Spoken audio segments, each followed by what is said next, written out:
What's up, everybody? It's Andrew Vos and Victoria Davis. We're Hey. two homies. We've been connected for a bunch of years. Various things: real estate investing, some drinks in Vegas, some fun. We just have Yeah, fun, right? exactly. Uh, but we are here to highlight her to talk about three-time icon, which is a big deal, right?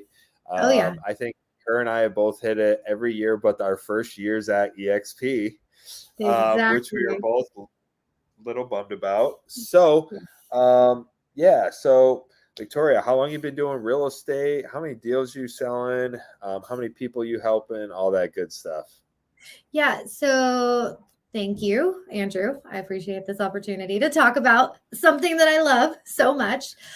So yeah, I've been in real estate 6 years, and so four of those I've been with EXP. And I had a little bit of a slower start, even in the beginning with real estate. I actually started out working in new construction and doing like custom houses. So I didn't get into traditional real estate until my second year, anyways. So I personally, I think I started in the hardest way that you can in real estate. I sold houses that didn't exist yet. So selling a dream and a piece of Yeah, paper. Here you go, a sign. plot of So, land. Yep. exactly. So, but yeah, then as I started to ramp up, I really found out that I loved helping people find, well, I love the investment side of it, right? Like that's how you and I even connected on it. And I Yep. was found that I was really able to speak to first time investors and first time home buyers and show them that they can build generational wealth through owning property. And so that's really where my niche has been. I sell, you know, about 70 transactions or so a year right now. So that's Not not bad. not not too bad. Yeah, Not not bad. no big deal. Right, right. That's Well, yeah, incredible, by the way. it would be better, but I have 4 kids, so I blame them for stopping. I'm just kidding. I love them. I don't blame them for anything, but it is definitely a factor that I'm a mom first and then a real estate agent second. So, Yeah, and yeah, that is one thing I love. Sorry to interrupt, but that's one thing I love about real estate is that you really can be a mom and be a real estate agent or be a parent. You're not even a mom, a parent, because you do it too. You do yeah, single dad life too. And yeah. I mean, I have my husband, thankfully, but we together do real estate. I have clients, they understand that I'm a parent. I'm like, hey, I'm going to answer your call, but I might be at a soccer game. So I'll do my best to answer, but you might hear some kids in the background. Yeah, I do want to touch on the investing side because that there's multiple ways to get into real estate, right? Whether that's cold calling, circle prospecting, door knocking, flyers, just generally having a giant sphere of influence. Right. So the investor route, like if someone wanted to get into the route you got into, what would be like one or two tips you'd give them to get there? Right. Okay. So first, I mean, I got connected with a builder. So and not just one builder. So I am very close with one specific builder, which helped me. I found him land. We would build properties, or build houses, and then I would sell the properties. So that's a great deal. Uh, but when I started with him, he was only doing custom houses. And so we together kind of built this idea of like, why are we're really making money the hard way, right? We're dealing with high end, high demand customers spending a lot of time walking their hand, like holding their hand and walking them through this process. Where we found out like, well, most people just build spec homes and sell it, right? So if you're able to find a builder that maybe is doing just custom homes and they're not an elephant hunter, like they don't want to just build for like really high end people, but they're just doing it because it's an automatic sale, find them, talk to them, show them that they can leverage those custom homes to buy property to get spec homes, and then they can scale up. Because even he and I together, we used to only sell about 10 to 12, 15 maybe houses a year. Now, we're at 30, 40 houses. He does that. I don't, I, so he's in a neighborhood that I can't list everything in because of just how it works. But so he's doing a ton. I'm still doing a lot with him. So that works out really well. So absolutely find somebody that is ambitious as well and partner with them, that was a great opportunity Yeah. for me. I I Yeah, want to touch on one thing, but I want to, because I think it's a hot topic right now. The market, the state of the market. What do you think we're in kind of like a weird purgatory, right? We're not right. really. Sometimes we're in a seller, sometimes we're in a buyer, kind of situational dependent. What do you think? And pull out the Victoria crystal ball and tell us what we got going on.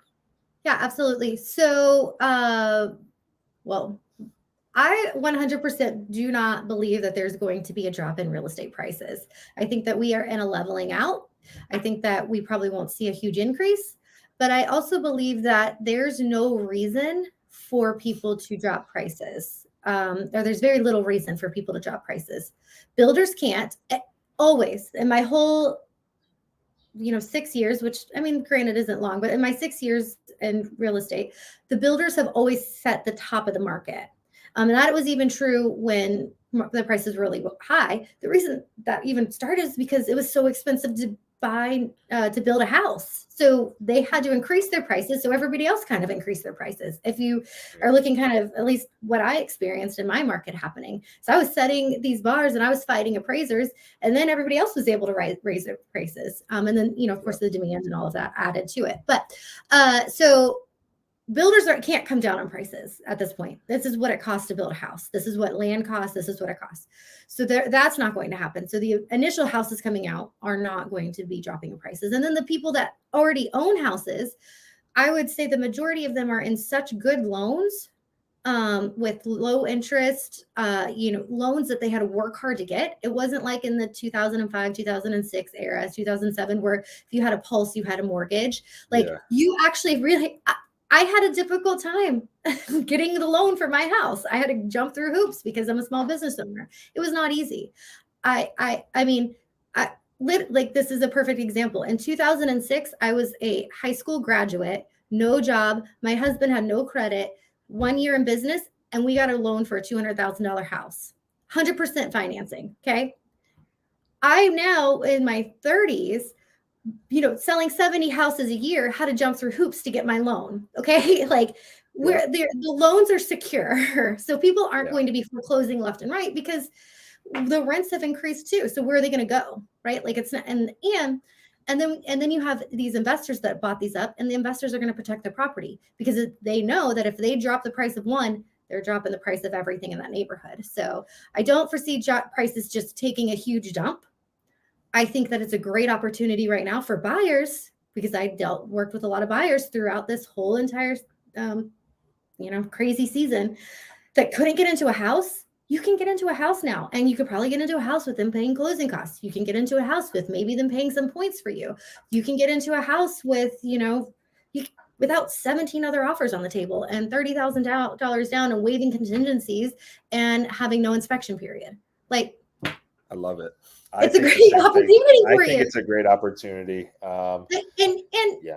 sorry, just because this No, is you're very fine. close to me, I was a victim of predatory lending in 2006. So the loan that I got was for a first time home buyer. It was 100% financing, but it had a 3-year arm. I didn't understand that going into that. So I think that's really important when we're starting to talk about different things and loan options that are coming out. If you need to make sure that your clients don't are really well educated on the loan that they're getting themselves into.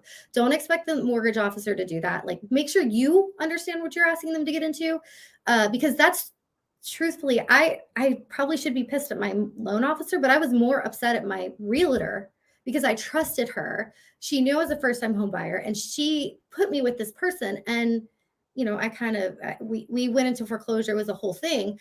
We ended up keeping our house, but I say all that to say, you want to make sure that you really understand the loan that you're getting your people into, make sure that they really can afford it. Because I think that what it is, I think that home ownership is possible for everybody.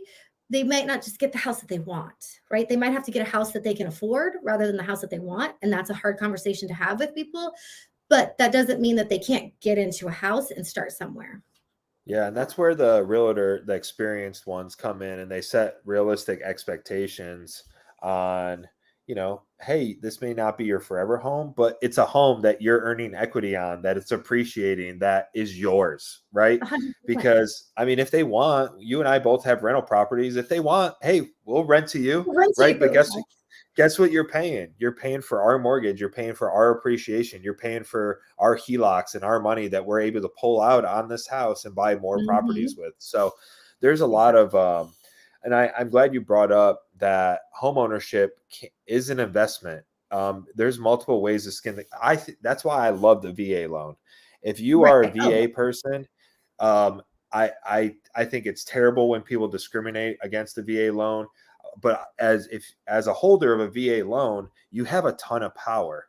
Every time you move, you have the ability to reuse it if structured properly, right? So your time in 100%. the military, you can have 2, 3, maybe 4 homes in a 20-year retirement period. So I think it's super, super cool.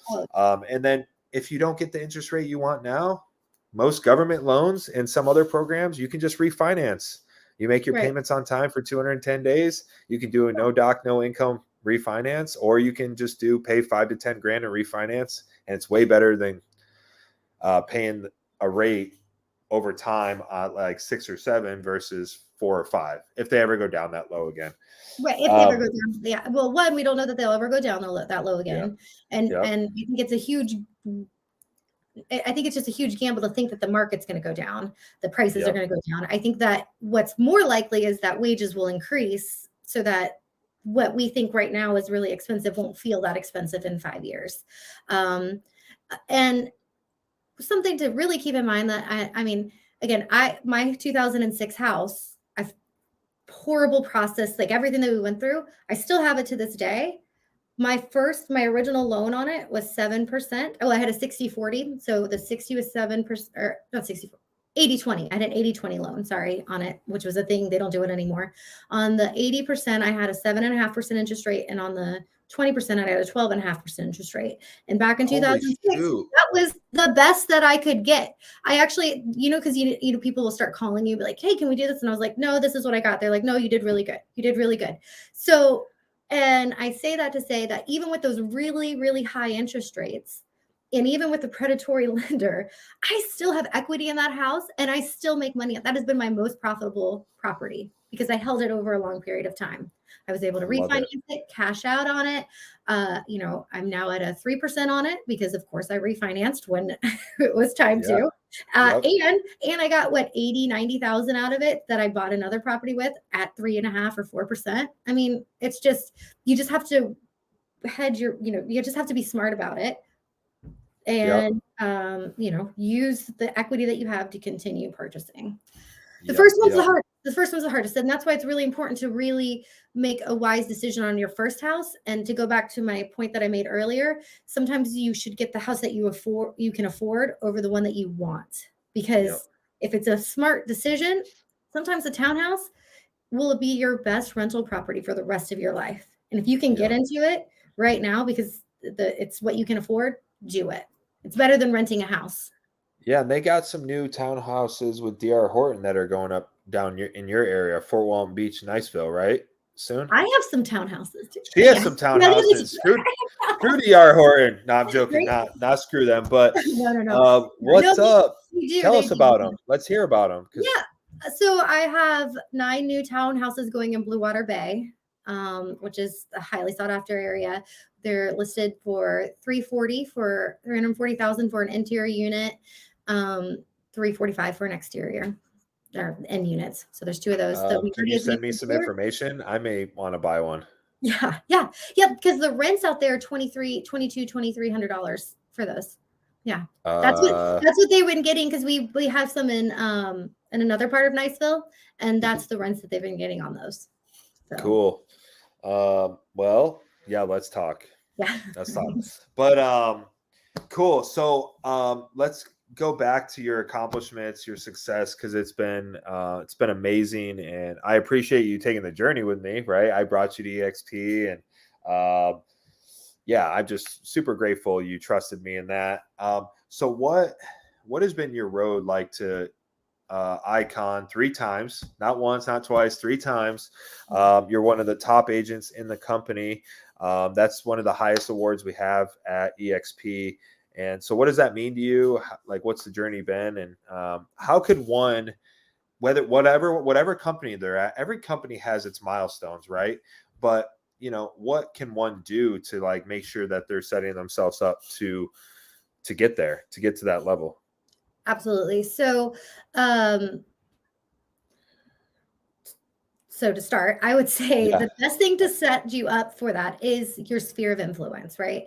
I think that a lot of agents want to take the shortcut route and just get the leads, buy the leads, and that's great. I mean, they're there if you want to pay the money for them, and if you have the resource to do it, absolutely. But I will say that the reason that I hit icon every single year is because of my sphere. Because I know somebody that knows somebody at any given moment that's buying or selling real estate. And if I nurture my sphere of influence correctly, um, I get referrals all the time. And that's what it comes down to, is just because the truth is everybody knows a real estate agent, right? But Yeah. and Or so nine. or Nine of them. 9 or 12, Yeah. and Yeah. Yeah. and so what you want is you want to be the first one on their mind when they're thinking of buying or selling a house, right? So how do you do that? Well, you just have to be in front of them all the time, giving out free Yep. advice. So and that's basically what I've done. I set my social media up to where people know that I'm an agent. I send out mailers, and really, and it's the random calls that I make at people that have shown interest. I'll just be like, hey, how are you doing? And I'm calling them because I genuinely love these people. They're my friends in this sphere. And then just like a quick reminder, hey, by the way, I'm in real estate. I don't know if you know anybody. I think that most people feel like they're being intrusive. But the truth is people want to help you. They want to help you succeed. And if you believe that you're good at your job, which I believe I'm very good at my job, I believe everybody should use me because I'm going to give them the best advice, right? Like, Yeah. and if you Yeah. believe, if you That's have that good. confidence in yourself, and you exude that to your friends and family, they're going to believe that you're the one that they should refer out to because you know your stuff and you're going to care about somebody's biggest purchase of their Yep. life, probably. Yep. So So I love that you said that, because I mean it really does all start with mindset. Whether you've sold 0 houses or 70 houses, really you just have to be confident in your ability, because lack of confidence shows really, really well, right, right? And right, being overconfident, so you don't want to overpromise and underdeliver, but confidence don't. I think a lot of people confuse confidence and cocky, um, which they could sometimes be intertwined, but get knowing that you're going to give somebody the ability. It's not knowing that I've sold 70 houses or I've sold 60 houses or something. It's knowing that what you're going to give them and being able to project that and convince. Sometimes there is a point of like convincing with new people. You got to convince them that you are the guy or the girl for them. But right, your actions will quickly show that, right? Do you right, answer the phone? Are you prompt on your text? Are you having conversations with them, not just sending them documents and telling them, hey, just sent you documents on Form Simplicity, you need to sign, right? right, So right. no, it's like, hey, no, I'm sending these documents. This is what every document says, Yeah, blah, blah, exactly. blah. Yeah. Mhm. So Yeah. yeah. And the great thing about it is that doesn't mean that I have all the answers, right? Yeah. A lot of times I don't have the answers. I'm working on a commercial deal right now. Commercial isn't necessary. I've done commercial, but it's not like all day, every day what I do. But that doesn't mean that I can't get it done for this client because I care about what they want to do. I've proven that to them that I care about it, and and I know how to ask the right questions to get where we need to be. So Yep. so don't that's my advice to people is especially in the beginning, you're going to make mistakes, you're not going to know everything, you're not going to have that confidence. That's okay. But if you can at least prove that you care about somebody, that you're not going to let a mistake happen, then you're going to and then you'll start to learn and gain the confidence. Yep. You'll still do a great job for your clients. So yeah. So I know we both got appointments. So I wanna ask this couple more questions and any nuggets you want to provide. But again, I mean been extremely successful here. Why have you chosen to stay at EXP? Because I know we both get hit up by other people. We both have those conversations. I actually think it's a smart business move to hear people out, to listen to other options. Oh yeah. I think the dumb ones jump on every shiny object they see. That it shows a lack of experience and business mind. Now, but a smart business person always knows what their competitor's doing, so they always listen to everything, right? So Right. why EXP? Like, why are you still here? And I don't mean that in a bad way. I just, like, why are you still here? What do you love about it? So what first interested me about EXP was the fact that so I always wanted to own a brokerage.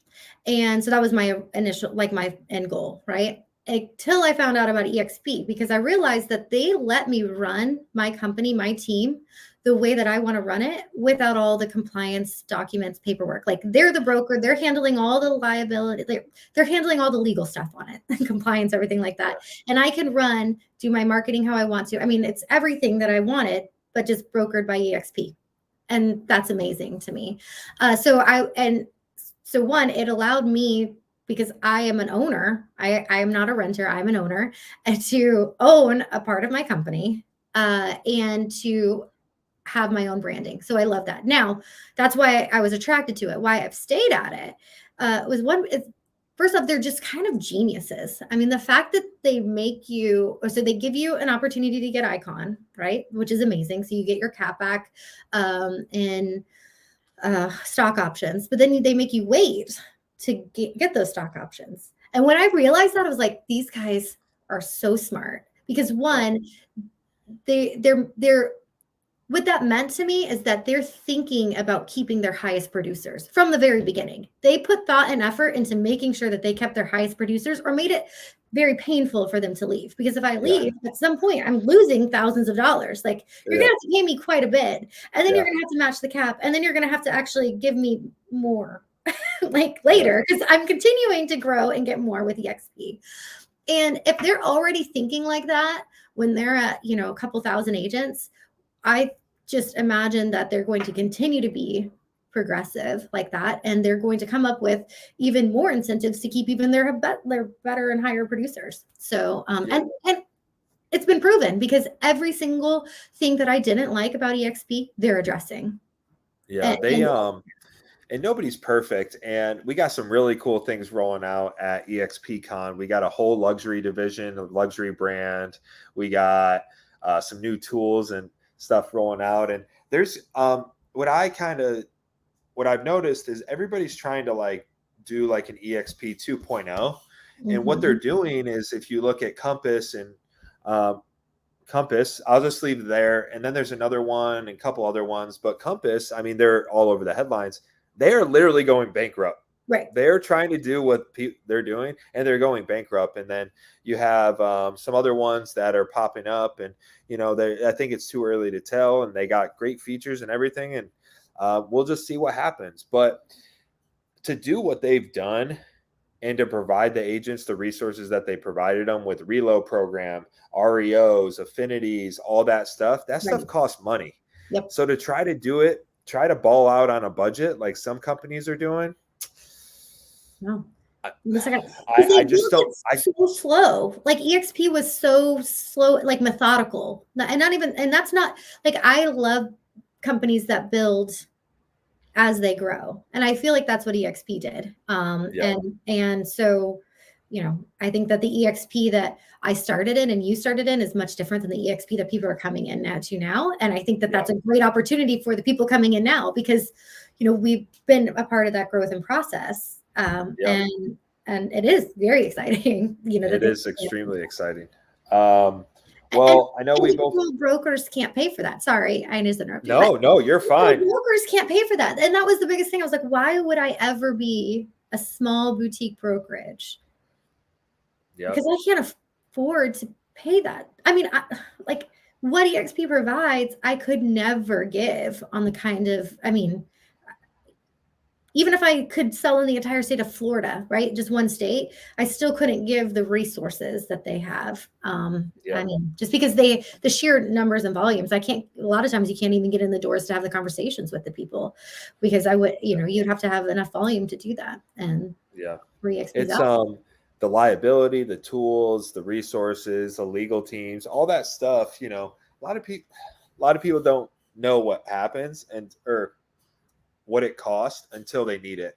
And then they're like, "Oh, okay." Because it's Mhm. hard to think about everything, right? All the what ifs, but Oh yeah. yeah. So what's the goal? What's the plan for the next year? What you going to sell 100 homes? What's the goal? Yeah, so my goal is 50 million in production. So that's where I want to be at individually. I don't know how many homes that would be. I probably could do some backwards math, but I'm Yeah. more just like 50 million in volume. the 50 million, yeah, in volume. And so yeah, that's where I'd like to be at, even in a slow year. I love it. So how can anybody get in touch with you if they're going to be buying, selling real estate on the Panhandle? Yeah. Well, I you can follow me on Facebook. My company, my team is Red Team Florida. And so I have a website, redteamflorida.com, Facebook, Instagram, my phone number. It's probably all over the place. It has to be, because I get a lot of scam calls and creepers. So it's definitely out there. But just Google it.